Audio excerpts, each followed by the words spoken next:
Today I'm talking to Larry Broughton. He's the founder and CEO of Broughton Hospitality. You guys are a group of hotels, right. boutique hotels, if you will, in the U.S. and Indonesia. Yes.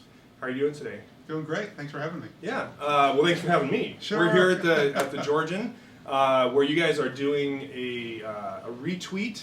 We are doing a digital detox. Yes. Can you tell me what that's all about? Well, yeah. You know, it seems like everyone is just a little bit overwhelmed with electronics these days. Between Facebook and Twitter and all the social networking sites, all the electronic gadgets that are out And there. their phones even, just their phones. Oh my gosh, you can't get away. Electronic leashes, Right. or what we call them sometimes. What we thought might be really interesting is to give people an opportunity to check that stuff out. Check into the hotel, check your gadgets in at the front desk. We dare you to try that if you're really connected, like most people are these days. And in exchange, what we do is we give you an opportunity to reconnect with the people you're traveling with, reconnect with the locations where you're traveling, and we do fun things. We give you Mad Libs and stress balls and those kind of things to keep your hands busy. But the idea is for you to really reconnect with the people that you're traveling with, instead of like my wife and I. Frankly, we travel, and it's we're always doing this kind of stuff, even when we're at dinner, and it gets a little bit aggravating. And so we thought we were going to try to test people, see whether they can put up with dealing with their travel companion for 24 hours. And actually, I did that. I stayed here the other night. And how'd that go for you? It went really well. Really? I checked in all my gear. I didn't ask for it back once. Wow. I did happen to pass by an Apple store, and I felt the urge. You started shaking. I started shaking a little bit, but I just said, no, I can't do this. I'm 1 day sober. Good for you. I'll make it 2 days. Well, perhaps what we need to start doing is having little 12-step meetings in the hotels. Have a recovery group. Recovery group. Yeah. That would be good. Yeah, so that was a lot of fun. So we're here at the Georgian. We're oceanfront in Santa Monica. This is one of our favorite rooms here, 804. Yeah, and Carol Lombard's with. Right, and you guys, this hotel has a history to it. Oh yeah. It's celebrated its 75th anniversary. Just finishing that up actually, or we're in the 75th year right now. Yeah.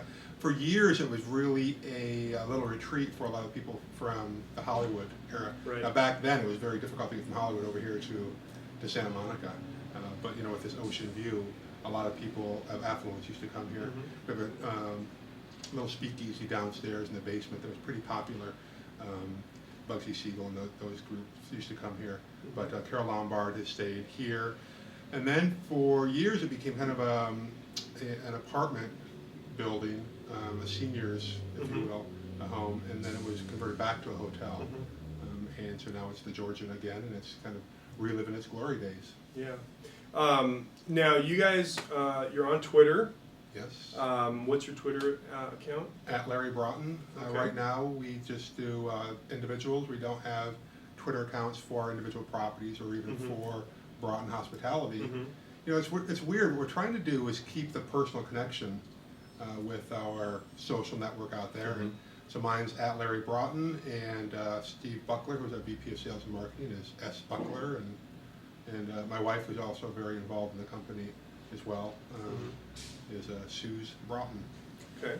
So do you think at some point in the future you may have separate Twitter accounts for each property? Well, I think that boutique hotels give us an opportunity to do that. What we've been really fearful of is having these just look like businesses that are trying to monetize the relationship, because that's not what social networking is about. It's about building relationships. And so we've been watching a lot of people how they do it. We want to do a good job at it, frankly.